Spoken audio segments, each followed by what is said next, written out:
So in December, I finally subscribed to Spotify to get back the lyrics I'd been denied for 2 months and to get access to the 15 hours of audiobook content. I decided to search for Italian audiobooks, and that's really not very easy. There's no way to search for a particular language. You just have to put that into the search bar. Most of the things on there are classics or crime mystery type things. There's very little of the type of thing that I really would enjoy, like fantasy and science fiction. So I plumped for this one, which is a crime novel. L'Albergo delle Tre Rose by Augusto De Angelis, narrated by Andrea Befante. Listening to audiobooks in Italian is a totally different experience to listening to other kinds of audio content.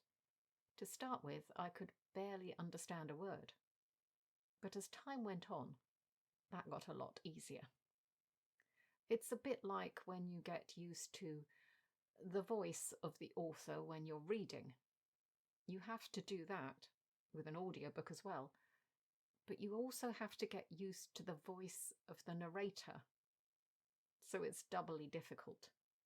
I started off at 0.8 times speed, but I did eventually get up to 1 times speed. So how much of this book did I actually understand? I understood the basic plot. Seasoned police detective. Strange death in a strange hotel. A group of weird people who are all suspects. But this book was very confusing for a non-native speaker.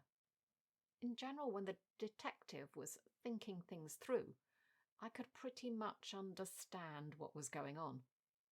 Obviously not every word, but I knew what he was basically thinking about. However, when it came to interactions with other characters, that was where it became more difficult, because the narrator was changing their voice, but not as much as you get in English narration. Although that may just be my untuned ear. And when other voices were used, things were sometimes slurred together, or faster, or in unusual tones. I really didn't know much about who each person was each time they spoke. And to a certain extent, that didn't matter as long as I caught as much as possible of what they were saying. However, most of this book was talking and internal monologue. Very little actual action. So, unfortunately, I didn't find it very engaging. Did I understand enough to follow the story? Did I understand the conclusion? Well, yes, enough for me at least. I know who done it, but as to the exact reasoning behind it, not crystal clear on that. I definitely think it's worth the effort of trying to listen to audiobooks, but I wouldn't really recommend anyone buying audiobooks at full price to experiment to start with. They're pretty expensive. However, listening to them on a subscription service, where you get a certain amount free a month, that's definitely something I'd recommend you try once you're sufficiently advanced. And on Spotify, you're not limited to a number of books, just a number of hours. So if something doesn't work for you, you can try out other options, which I prefer. The next book I try will not be this kind of mystery. I need to find something that's more interesting to me. But while we're here, I want to highlight something in the description.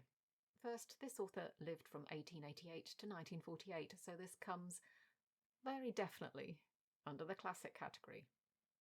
Also, it says that many people consider this author to be the inventor of Italian murder mysteries. And this last bit here. The fascist regime imposed rules on these kinds of books, such as the perpetrator of the crime could not be Italian. That kind of narrows down the list of whodunit. It also explains why there were so many foreigners in this story, because you can't just have one, because then everyone would know that they were the one who'd done it. Oh, and one other thing. This word, which often means nightmare, but can also mean incubus, I'd always read in my head as incubo. Never thought anything of it. However, I heard the detective in this novel say incubo. And I thought, hang on a mo. Yes, I'd been saying it wrong all along. Should have gone with the same stress as incubus. Anyway, I'll leave a link to the playlist I've created and added this one too on Spotify in the description, in case anyone wants to give it a go. Because, as I've said, searching for things is a bit of an incubo. And I'll definitely be adding more to that as the year goes on.